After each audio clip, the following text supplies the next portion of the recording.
Good afternoon everyone, kini ang RM Salasit Tanay. So naata karon diri medyo ulan.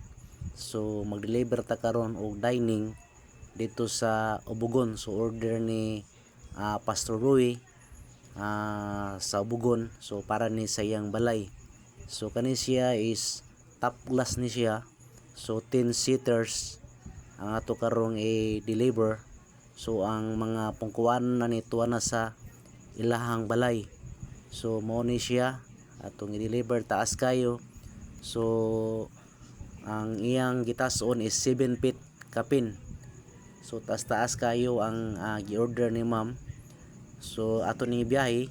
So naabot na ta sa ilaha sa Metro Tanay Bible Baptist Church sa Ubugon.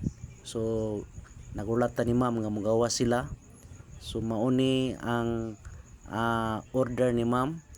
So makita nimo diya 10 kabuk ni siya nga pungkuanan nya top glass nya leader ang gamit nya, ang buttons ani is kristal. So kani siya dagang nangutana ani but mga alagad sa Ginoo. So fixed ra jud ang among price ani.